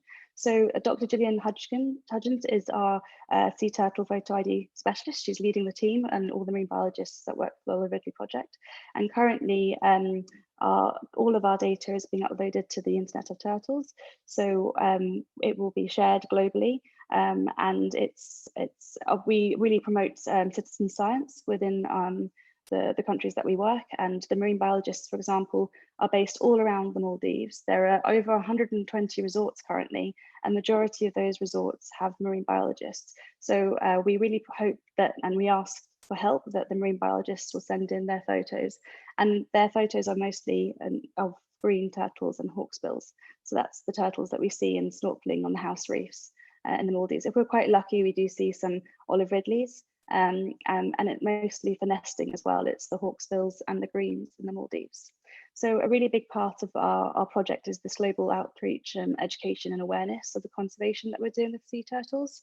In the Maldives itself, we do take tours around the rescue centre for the local school children. We also host sea turtle festivals in most of the islands and countries that we work in to try and promote the work that we're doing, but also sea turtle conservation in general. And obviously for like the local fishes that we were discussing earlier about the Pakistan, we're trying to show the fishes the threats and what actually happens with the ghost nets if they're left in the sea and then can re-entangle the wildlife. So it's really about sort of educating the local community, and also much further afield. We're really proud of our social media platform as well. We have over, I think it's almost 10,000 on Instagram, so please follow us if you haven't already, and 20,000 followers in Facebook. And we're a relatively new charity. We've only really been going on social media for about 4 years now. So we really try and promote the work that we do and the patients that we work with. And that's really important, we find, for the adoptions that we have for both patients and photo ID turtles on the reefs. And also just for hopefully helping with the donations to run the charity. So I'll just show you a few photos of the centre itself. So this is the rescue centre where the veterinary clinic is based. It's a 7-metre pool, and then smaller pools at 4 metres, and there are 2 further at the back. And then this is the brand new rehabilitation pool, which is nearer the airport. And this is Laura, the turtle biologist that's currently showing a school group around. So we're really into getting as many children locally to see what we're doing and why. And a little bit gruesome quickly here, sorry. This is sort of the turtles that we do see. So often they're found either with very deep wounds or even completely losing their flippers because of the ghost nets. And here's another example of the deep wounds that the ghost nets can actually do to the turtles. And the x-rays can actually show you just how deep those wounds are, and even to the bone. So it's really not pleasant, sadly, to see as a vet, obviously, the damage that these nets can cause. But like I said earlier, we are really keen on explaining to the local communities, especially the children, why we're doing this and what we do at the centre. And we actually have an internship program at the rescue centre where only Maldivian students and young people can come and spend 3 months with us at the rescue centre and learn what it's like to be a vet, help out during surgery, and actually teach the guests of the resort what we're doing and what the charity, what our ethos and why we're there. So the impacts of Corona. Obviously, sadly, all of our in-field like research and water research has been suspended due to the travel and movement restrictions. We've obviously not been able to do the ghost net recoveries that we normally would. In the Maldives, obviously, we got a lot of turtles by boat. So I'll talk about that in a second. And the repurposing of the nets, the reduction of our ghost bracelets and leashes have all been put on hold. And the big thing for us is obviously the resort closures. A lot of our marine biologists are based at resorts, so we require guests for them to function, and they've sadly been sent home, some of them. So we're kind of waiting for obviously the situation to clear up so that we can get our biologists back on resort and resume their work. And in the Maldives specifically, like I said, the turtles are found by boat. So it's either guests on diving and snorkeling trips or even just local transport between islands. There are over 1,200 islands in the Maldives. So obviously boat transport is the best, most often the only way we find these sea turtles and nets. We've had to suspend our volunteer and visiting vet program. So no tourists have come into the Maldives since March, and it's been on lockdown since mid-April. And it's a current estimate maybe that resorts will open in September, but we have to wait and see when we can get guests back. And unfortunately, a new veterinarian is waiting to go out to the island, waiting for her visa and obviously for the quarantine measures to lift. So until that happens, we can't treat any more patients at the rescue centre, even if we could get them to the island. And ultimately, this is resulting in our donation loss. So the resident volunteers give us donation to visit the centre. We can have up to 3 at one time. And we have vets that come between March and April and November to actually impart their knowledge and learn from us as well, from the vets that have been working with sea turtles. So they have to be specialist vets to be there. So it's another example of really sharing what we know and learning from other experts, which has to be put on hold. So the donations is also really affecting us because the centre basically runs on guest donations, online adoptions and online donations as well. So I'll quickly show you some photos of turtles that are found in the boats, and also the seaplanes are important because that's how we get them from the resorts to the resorts that we work on. So in response, the biggest thing that we've done to try and really kind of work through the pandemic and get us still out there and our work and our message about the ghost nets is to enhance our digital educational resources. So a few examples just to run through with you are, we're developing an ORP e-turtle school. So all the marine biologists that currently work for us have been working super hard behind the scenes, creating biology lessons mostly about sea turtles, but marine conservation. We've just started a hatchling club, so for younger children, providing videos, tutorials about turtle-related things. So how to make a turtle towel, for example, which the resort Pepper Palm housekeeping team have been very helpful with, and how to make turtle pancakes, just to get children engaged as to what we're doing and why. A turtle book club. Even Martin's just written a children's Olive Ridley Adventures of Olive turtle book. So we're trying to promote learning more about turtles through actually reading and education, and just the fun fact posts. Our website, we really try to engage people coming to our website. So fun facts every Friday about turtles on Facebook and Instagram, and finally launching a Join Our ORP 3.0 campaign. So idea that the supporters that we already have can promote and help us more by giving about £3 a month to the charity. So that's where we are with what we're doing to try and help the charity sort of stay afloat and get more funds during this time. So again, I think I rattled through that very quickly, but thank you so much for the opportunity to be here to represent the Olive Ridley project. I'd just like to thank you obviously to Pelf and to Solly, thank you very much. And also to the Olive Ridley team. I mean, we've all had really difficult times the last few months and really worked hard together. Lots of Zoom calls to talk about how we're going to keep the charity going and how to keep our ethos out there and our message. And also like to say thank you to Tanya Lyric from the Tenga Island Conservation Centre as well for kind of putting me in touch. And she's recently done a wonderful survey on the resilience of turtle charities during the COVID-19. And we're talking about that as well, because I'll shortly be doing another survey about turtle rescue centres with Ocean Care, a Swiss NGO. So I'm really hoping to get your support for that too. So thank you again. And obviously, if you've got any other questions after this, please feel free to email me. Thank you.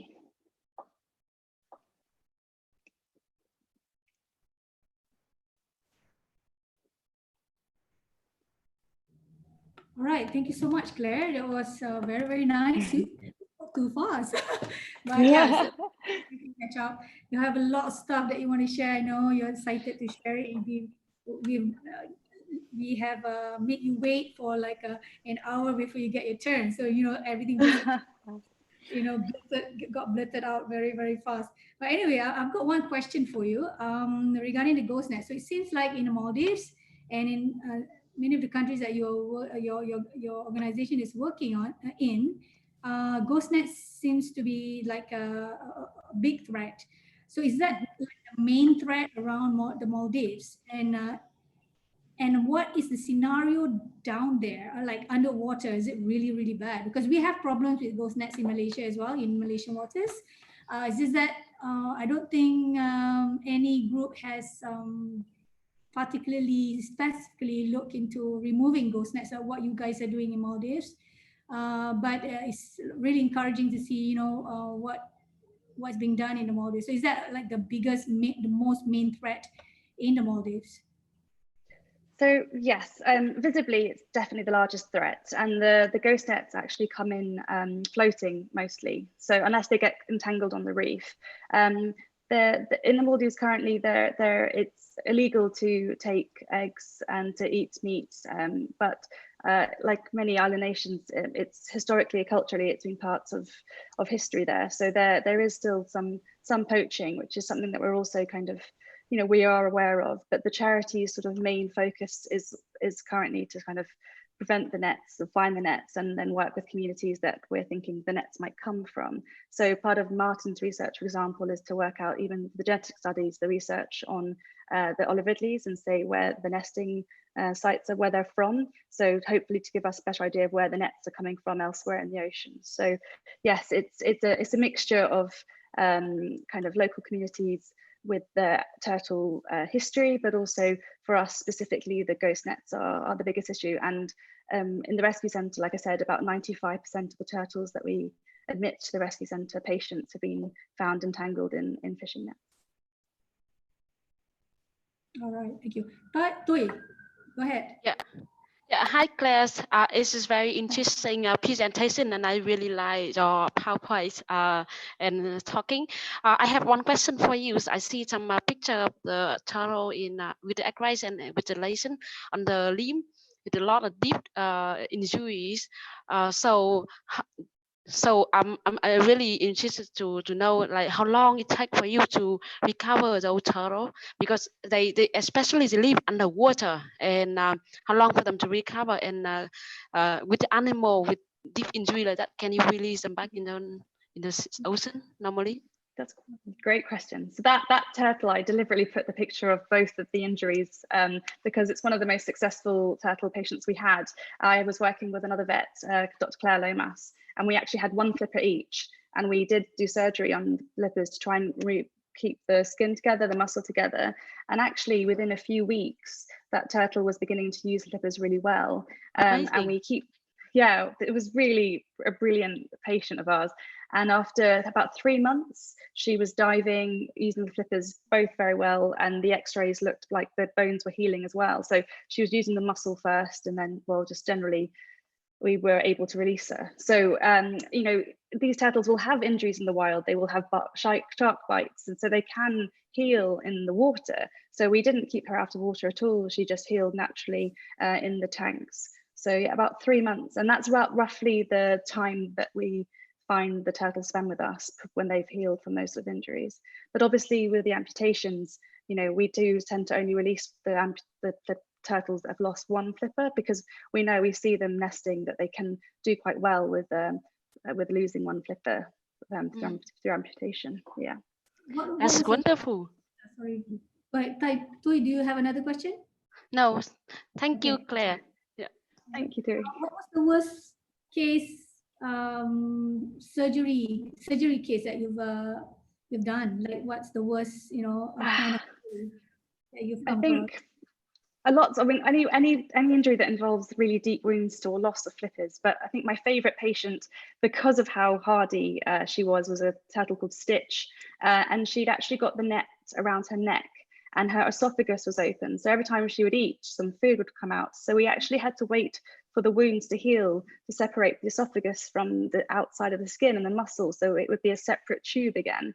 And she went through several surgeries for that to be, to happen. And after that, she still did really, really well. I think they are known to be very resilient and very incredible creatures to treat. But for me, I think seeing that and seeing the damage that the net had done, not just to the flippers, but to also, the soft tissues of her neck was really shocking. Yeah. Okay, we have one question from a viewer. What are the repurposed nets used for? Maybe you can. Yeah. So we, the projects in Pakistan have been making some incredible jewelry. So necklaces, even cuffs for clothing. So the ghost net leashes are wonderful. And other companies are using things like for, let's say, from clothing, like the Fourth Element, the t-shirts, and any kind of underwater swimming costumes, sunglasses, Burero and Lego pieces. Just there's so many ways to reuse the plastics, so it's time consuming, and kayaks even in Cornwall. So there are lots of examples of companies using plastics from ghost nets, but for us, we're really using the local community. So getting in the villages, the wives in the communities, and using those bracelets as basically as we can, but to create something that will provide economy for the local communities. Okay, great. Thank you so much. So that can be like a source of livelihood for them, like a supportive, livelihood, income for those people. Yeah. So thank you so much, Claire. Maybe we will, after Sita reconnect with us. I think it's ready to reconnect, and then after at the end of everyone's session, then we can have more questions afterwards. So thank you so much, Claire. Sita, are you ready to come back? Yes, I'm ready. I think I turn off my webcam to make sure that internet sure, is... no problem. Yeah, okay, they can help normally. Sure. So shall I pass the mic to you, Sita? Okay. Thank Okay, you. great. Thank you, Sami. Okay, so sorry for the interruption, and okay, I'm going to start it again. I'm Sita from WSF Cambodia, and I'm going to present about our total work in Cambodia on two main species. One is southern river terrapin, the critically endangered in IUCN Ridley, and also the national reptile of Cambodia. They are very rare. We can find only one river system in the whole country. Another one is Kanto giant social turtle. It's also critically endangered and very rare in Cambodia. They live only one river in the Mekong River, about 48 kilometers along the river, and that's what we are doing on these two species. And this, as you can see in the picture here, these some thread that we have found during our conservation work, like a fishing hook, the net, the spear, and then especially the illegal fishing, and also the sand mining along the river habitat. And a lot of people catching turtles selling at the market. And as you can see here, these our conservation activity we've been doing, like a net protection program. We including local communities to be the net protectors, and then they define the net, they guard the nest until they hatch, and then they will release back. And we also have the head starting facility that we raise the hatchling, especially for the Buttercup-finny, the southern river terrapin. And we also do some of the releasing with we do the post-release monitoring. As you can see in the picture here, we stick with the acoustic transmitter, and then we follow them, study about their habitat, their movement, and their survivalship. And some of the other activities like education and awareness, like educational posters sticking along the river. We have the village meeting, education about the total conservation, the law to protect the species. We have the school education. We have some kind of release ceremony that inviting all stakeholders, the government officer to participate, and especially we invite students as the next generation that we want to be involved for conservation, and also the Buddhist monks. Buddhist monks play a big role in conservation in Cambodia, and a lot of people listen to Buddhist monks. And so whenever we do any release ceremony, we invited monks to be in the events. And we do a lot of kind of raising to the public, something like the posters at the restaurant. We have the social media, Facebook posts, press release, etc. And we also have the conservation law enforcement. So we have the team to patrol. We do some of the advocate to the government policy, putting the area into the protected area for the total conservation. And we also do kind of livelihood development, and we helping community members to do the aquaculture, so they can get more income, reducing the threat to the fishery resources. And so what we have done, what we have seen so far during the pandemic here, in Cambodia, as you know, the pandemic has hit hard to all Cambodians, and a lot of people losing their job. And people, for example, the government workers, the construction workers, there's no choice, they need to return home. And whenever they return home, they put a lot of pressure to the natural resources. That include also total species. And we also can see that some of the pictures, you can see some of the total been caught by fishing hooks, and a lot of total been confiscated recently. That is confiscated by the government officer that WSS supported as well. And also a lot of people start using a lot of illegal fishing gears, like electro fishing. Here you can see, and a lot of ghost net, like Claire just mentioned. Ghost net has been a big problem for our total species, especially like the Canto giant social total. They spend a lot of time in the sand. They bury themselves, and then easy to get caught by the ghost net or fish, the ghost hook.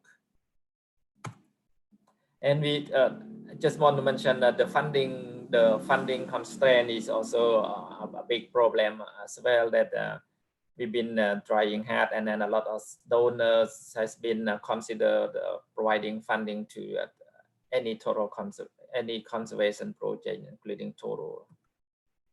And so what we have done, and what we to address and helping the local community, WSA has been working and then putting a lot more effort on the net protection program, expanding our conservation, expanding net protection program to as many as local community members, so they can get benefit instead of hunting total, or maybe getting more when they are losing their job. And we law enforcement as well, putting on having a lot of community members to join the patrol, and we do some aquaculture, providing more income to the local community. And of course we will try to to find more funding. Even though this difficult time, we will find funding from different donors, and to make sure that we can continue our total conservation in Cambodia. And we've been doing a lot to engage local government and national government to participate in the conservation. As you can see in the picture here, we have a lot of support from the government to make sure that they are with the project and providing support. I think that's all from me, and I ask you. Thank you for listening, and then you have any question, just ask me. Thank you. Okay, thank you so much, Sita. Good to hear you very, very loud and clear. So that's good connection there. So perhaps that was a good idea to shut off the video. Thank you so much for your sharing. Do you carry out recovery and rehabilitation work like Kalia and Toi does? I mean, what they do in their countries? Do you do that? And just wondering what you do with the confiscated animals. So we have the law enforcement team, and then whenever they confiscated, we have the zoo facility to have the vet checking the health of the condition of the animals, and then whenever they have whenever they are okay, we will identify. We have some of the release potential release site to release them back into the wild. Okay. Yeah. Right. And I also see that you have problems with ghost nets as well. Yeah, so yeah. That's in the river, right? Yeah, in the river. Yeah. So we see that ghost nets is a huge problem, not only in the sea but also in the river. So I'm not sure. Do you even Claire? I mean, Claire can answer this as well. Do you do any education? Because I don't remember you mentioning this. Do you do any awareness raising or outreach with the fishermen themselves? And Sita can answer this as well. And Claire, both of you can. So would you like to go first? Yeah, go ahead. So we've been so right now we work with the law enforcement team. So we have we expanding law enforcement to 17 communities across the river. So we planning to put more incentive to enforcement member whenever they do. When we want them to collect any ghost net whenever they can, so they can get some more incentives. And that even though this the incentive not yet in place, but they have already done that recently. As you can see, we have collect some of the net and then burning right away. Okay. And we, like I said, in Pakistan, in Remangot, in the village that we work with the local fishers, a big part of what we do is to show the impact of what nets do to turtles, for example, and other marine life and sharks, for example. So none of the fishers want to harm these species. That's not what the nets are for. So when they do see the impact of what nets do, often that's what shocks them and actually makes them realize that they should be collecting them, or at least pointing out to the field coordinators where the nets are. In the Maldives, it's not as much of a problem because the main way of catching fish is the pole and line method. So they only really use nets for sort of bait fish, and they tend to be a bit more careful with them and keep them. So it's a different situation in the Maldives. But yeah, a lot of what our charity is doing is to try and kind of find where the nets are coming from and then work with those communities, and especially if we kind of know where the origins are, then we can kind of focus work on and just showing the fishermen what damage is being done. And often they don't want to lose their nets. It's maybe they've been damaged or they've lost them. If it's not deliberate most of the time. So we really want to just say, if we can prevent them from going in the water in the first place, that's what we want to be able to do. Yeah, I think, yeah. So that means different situation there, yeah, in the Maldives, and also perhaps maybe because you've been working with ghost nets for a long time already, so there's more progress there. But that's something that we can all learn, because we have problems with ghost nets everywhere, I think. So maybe I think Pelf, maybe we can open the questions to all the panelists now, because thank you so much for sharing all your work, all your hard work in all your different projects. We would like to open up for a few questions from the viewers to all the panelists. So we have a couple of questions from viewer YouTube to Claire. YouTube viewers, yeah, YouTube viewers. Let me see. Yeah, there's one question from Eileen. Are the released turtles, the rescued turtles, tracked for post-rehabilitation observation? So this is one of the things that we're really hoping now to do. As a young charity, we just didn't have the finances to buy GPS satellite taggers. They were, you know, about $3,000, and then plus another couple for the following. Every month you've got to pay to get the data back. So now that we've had, like I said, over 100 patients and over 60 successful releases, it's something that we're really wanted to do. And actually, we're working in collaboration with Rushan, another scientist here, that will hopefully get enough tags to follow some of our patients, because like I said earlier, the only way that we know, well, we think we know that turtles do well with missing a flipper from amputation is that we see them in the wild nesting. But obviously we would love to be able to track our turtles, even if it's for a year or two, as long as the satellite tag will last, then we'll have a better idea of knowing that they've survived that horrific incident, gone through rehabilitation, and then come out the other side with hopefully a good, long, successful life. But yes, it's the dream for our charity, and I think we're getting to the point now, hopefully with funding, fingers crossed, that we will be able to do that. Yeah. Maybe you can start with one first, you know, just get the one on and then we'll go. But yeah, I think we'd love to study that. So an actual research project would be wonderful. That would be wonderful. We have actually one other question from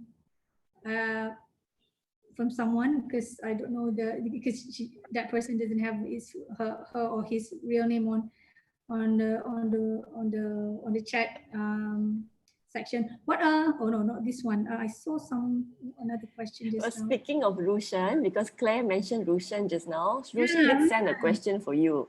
He wanted to know what are the other ways COVID-19 has impacted your work in the Maldives besides the rescue work? Yeah, so as I mentioned, a lot of the marine biologists that do work for us are working on resorts. So as soon as they closed, they tried to limit, you know, the non-essential resort workers, and so they got sent home. So the field work, the in-water photo identification, obviously there are no guests to further educate. So the Maldives has sort of come to a standstill. We've managed to keep the marine biologist, Rosie, at the rescue centre, who feeds the turtles every day, looks after them really well, with the intern, Aman. So, you know, and Laura, obviously, at the rehabilitation centre. So the turtles are being well looked after, but the actual science with the marine biologist is having to be put on hold. And then ultimately, the funding for the projects that we want to do, for example, those satellite tags, you know, that can't happen until we're allowed back into the country and can purchase those tags. So unfortunately, the rest of the research that the charity is doing is obviously being massively affected. But the turtles that we do have, or the patients that are in our care, at least are being well looked after for the time being. Right. Okay, so that means the resort staff are helping with the caring of the turtles at the moment? Yeah, so we have the marine biologist and the intern at the rescue centre. So the two of them are cleaning the tanks. We clean the tanks every week. They're feeding them twice a day, and then the turtles are being cleaned. So the two of them are doing a wonderful job. And then Laura at the other centre, I'm sure she asks whoever's around to help move the turtles when the tank needs to be cleaned, and to even clean the turtles. And so the resort staff are absolutely wonderful. In fact, at One and Only, the staff have fundraised themselves lots of money to just build the tank and help build the tank. So the staff absolutely love the Turtle Centre being there. So they're a huge part to play with the whole story. Okay, thanks, Claire. We have one question for Cambodia. What is the population status of the terrapin, Batagoraphinis, in Cambodia currently? Do you have any population of Batagoboniensis in Cambodia? Can Sita please answer that? Oh, okay. Sita, you're back. Yeah. Thank you. Okay. We so far we haven't done any proper population density survey on the Batagoraphinis, so it's very hard to tell. But we just know that since the project started in 2001, we've been protected more than 400 hatchlings, and we have been we rescue more than 10 individuals from the illegal trade. So and currently for the last 4 years we've been releasing more than 80 like Sabadal and Nadal into the wild. So basically I can say that the population in the wild right now, I mean the big males, the Sabadal and Nadal, should be more than 100.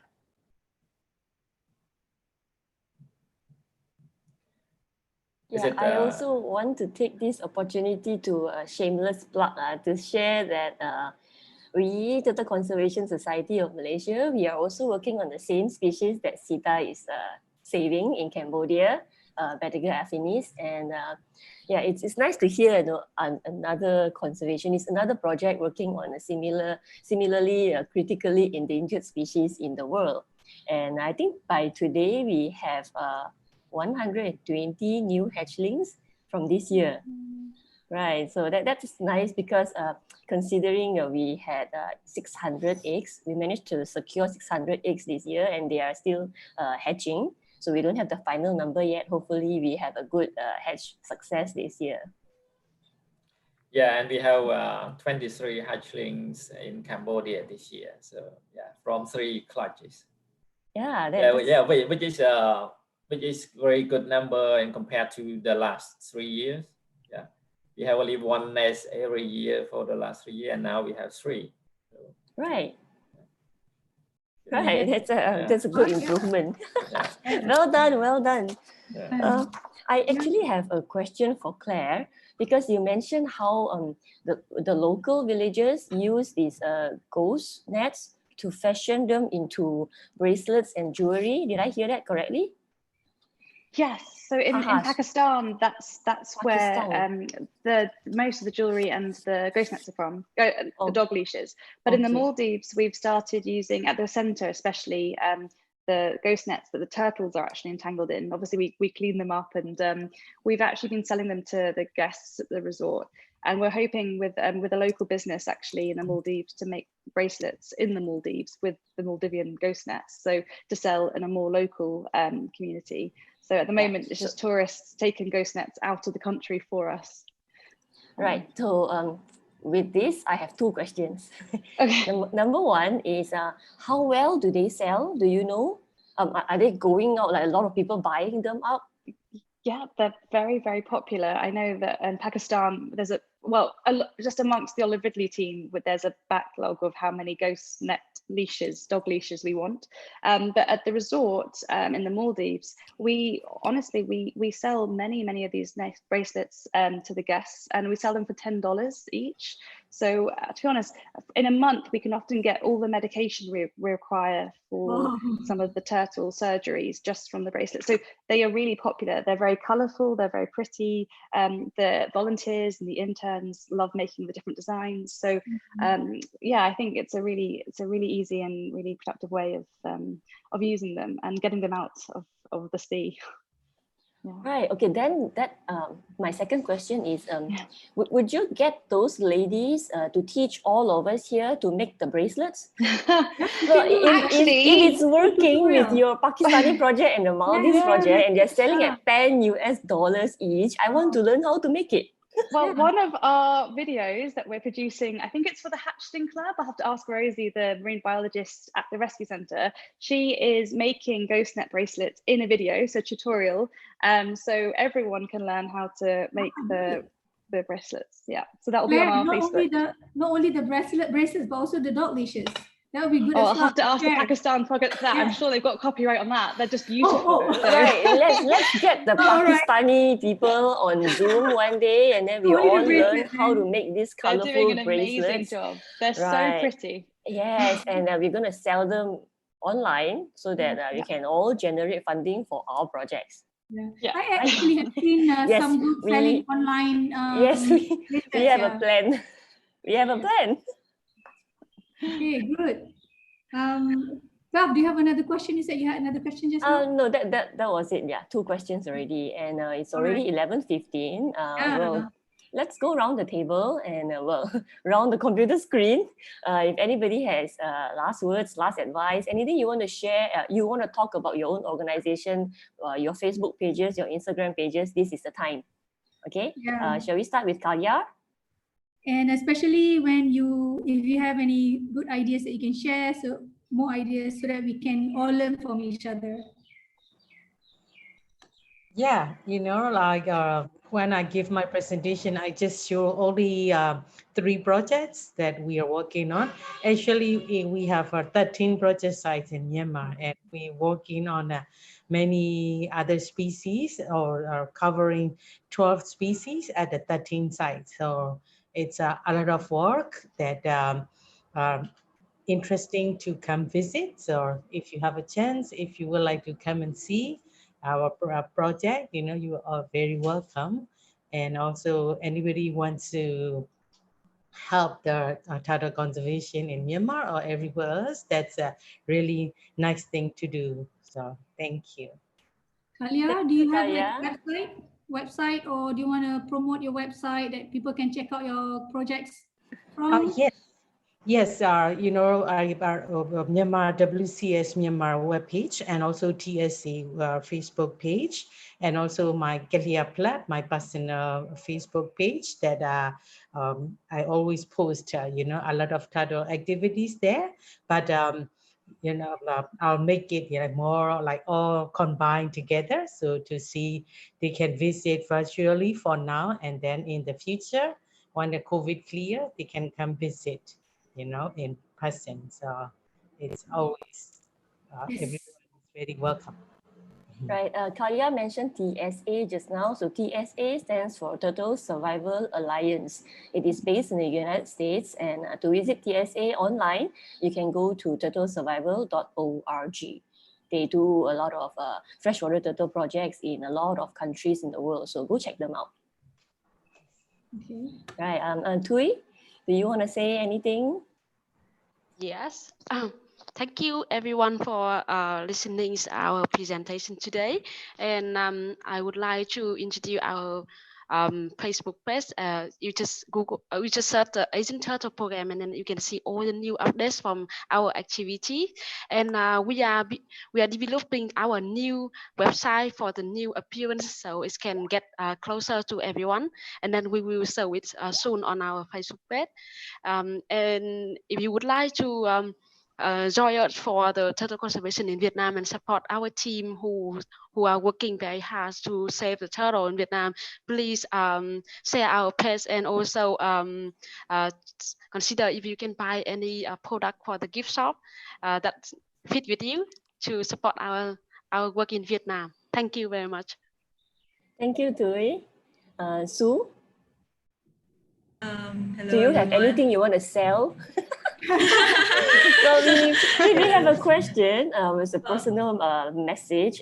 Somebody wants to know. He wants to know more about the Future Leader project. So, if you could, drop a link somewhere or mention it so that our viewer can, get more information. Yes, for more information about the Future Fund program, it's in our website www.lamabi.org, and also, you can also we also have our Facebook, Large Marine Vertebrates Research Institute Philippines. It's a long name, but also with our Instagram and Twitter. And first off, I would like to thank that for this opportunity to be able to share our challenges and also how we cope to the amidst COVID, and also hearing everyone's stories also of resilience. So Right. yeah, so for the Future Fund, just to add a bit, it's definitely, since most of the grants now applications has been postponed to next year, so it's really challenging finding funding opportunities. So we're just hoping for the positive mindset to look out on unexpected opportunities, as well as for the Future Fund, we're definitely focusing on private donors, companies that are interested to invest. By reaching out to us, that they'll be investing to this program that will enable locals to join our research projects next year. Okay, we'll let you know when we do that class, okay? Yeah. To make bracelets out of ghost nets, right? So you should all make them and sell them. We'll remember to call you. Thank you, Sue. Can we have All the right, next yeah, one? Sita is here. Huh? Yeah, Sita, Okay, Sita. is there anything you want to share? Yeah, thank you for the last opportunity. And so WSS Cambodia has been promoting a lot of our total conservation through our WSS Facebook page. So you can go to Facebook and then tap that WSS Cambodia. You will see a lot of posts on wildlife conservation and as well as total conservation. And also we have the Cambodia WSS Cambodia website. You can tap that cambodia.wsf.org. And yeah, we've been just to mention that WSS Cambodia, we also doing a lot of work right now on the wildlife trade, combating total trade in Cambodia across the country as well. So that I haven't mentioned in my presentation. So yeah, I think that's all. All right, thank you, Sita. So nice to see you come back after you were cut off just now. All right, and Claire. Where do I begin? Are you thinking about when you want to organize that class to make bracelets? I will have to send it to everyone. Well, it'll be on our Facebook and Instagram page, how to make ghost net bracelets. So yeah, I've got to obviously say that our social media, please do follow that. Also Twitter, and a big shout out to Yannicka, who is one of our board of trustees, but she's actually running the website. So we have a lot of turtle facts, turtle information, and on the website you can find out about our volunteer program and our Maldivian internship program. And if you're a vet out there that's had experience with exotics and sea turtles and would like to come to the Maldives and teach us things that we might not know and hopefully learn from us too, please do check that out. And also for the ghost gear, it's a global problem, and there is the Global Ghost Gear Initiative. So that's a website and a huge initiative that we are part of, the Olive Ridley project. So do check out the Global Ghost Gear Initiative too. And yes, definitely ghost gear bracelet video is going to be a huge plus, I think, from this conference. So thank you again. And finally, just the opportunity to be part of this panel. It's amazing to see different countries and how we're coping in this pandemic. And I think hopefully moving forward with the Ocean Care collaboration and maybe creating this global sea turtle rescue centre alliance. So other centres that are vets and have rescue centres that want to learn more from other centres and have more of a connectivity. I think that's the biggest difference and change that we've got now from this pandemic, is how easy it is to all speak on Zoom and talk face to face and discuss turtles and patients. And I hope that the idea of an alliance online is now much more feasible than it ever has been before. So one really good positive thing that has come out of the pandemic. Yeah. So thank you again. I think there's a lot of positive things that can come out from the pandemic if we really look hard enough. There's a lot of positive things actually. Just about shifting mindsets. How we look at different perspectives of the same problem. Like you said, rescue centers network. There's a lot to learn from Kalia, from Vietnam. All the other groups have done so much rescue work in marine turtles as well as freshwater health. I think we have to close already. Actually, 2 hours isn't enough. You know, there's so much to talk about, and we apologize because we only could only give you so much amount of time when there's so much that we can share. But at least this is a good beginning, a good start that we do with everyone, and it can be further resourced by other people. So this is what we wanted to do with this sharing session with the Turtle Open House. And I think a lot of people came in and joined in the talk this morning. And I hope it has benefited a lot of you out there, or the viewers. And we would love that if you can connect with all our panelists, check out their websites. And if you have extra cash, maybe buy bracelets here and there, and and pitch in a little bit. Everyone needs a bit of help here and there, and every little help counts. So I think thank you so much for our panelists today, this morning, and for very, very interesting and very, very good sessions, very insightful, and I've learned so much from everyone, and I think our viewers as well. And before we end, I would just like to thank you guys for taking the time out, and especially to Claire. You can go to sleep. The birds are singing. The birds are singing. All right, let's wave bye-bye. Go to our viewers, and bye-bye. Thank you for watching us. Stay safe. Bye-bye. Thank you. Bye. Bye. Bye. Bye.